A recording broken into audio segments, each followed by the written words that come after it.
I found that China has many small companies listed in Hong Kong stock market, its shares, and many of them have management issues or management problems. So my question is, how do you make sure that your company their management act to maximize the shareholders' value? One of the things about capitalism is that many small companies will never become big companies. They will always stay small. Okay?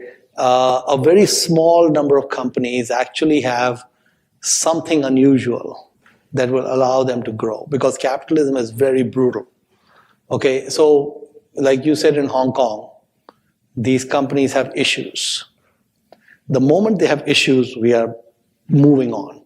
So if the issue is with the people, I'm definitely not interested. So if you notice the Suntech and Rain Industries, the people are very high quality. Okay, I don't have governance issues or anything with the people.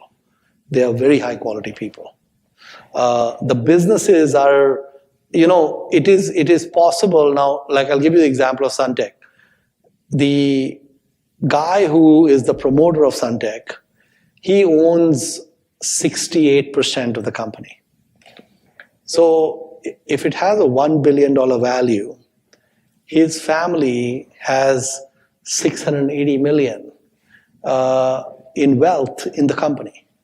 So one of the questions I have is, he's in India. 680 million is a lot of money in India, right? So one of my questions is this guy going to still keep working hard, right? Because it's a lot of money, right? And I have to make the assessment.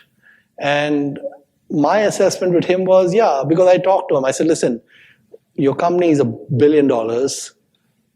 Do you have aspirations for it to be 10 billion? He said, yes.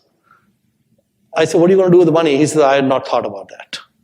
But he wants to drive, right? He wants to drive. Now, it doesn't mean he'll get there, but at least he needs to have some ambition to go there.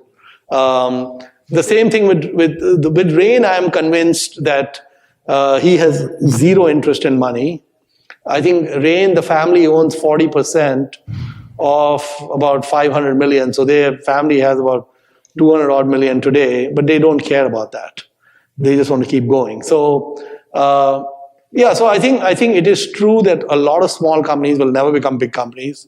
It is true that if you have governance issues with the people, I think you should just take a pass, because I think that then you're playing uphill battle and such. But as long as you can find the business economics are good and the people are good and the value is low, then we can make something happen. And the good thing with investing is there are so many stocks that one of my commandments was to be unreasonable. Okay? There's so many other stocks that if everything is not perfect, just say no. Toss it. Go to the next one. Again, say no. Toss it. So keep tossing. Be a harsh grader. And that'll generally work out well.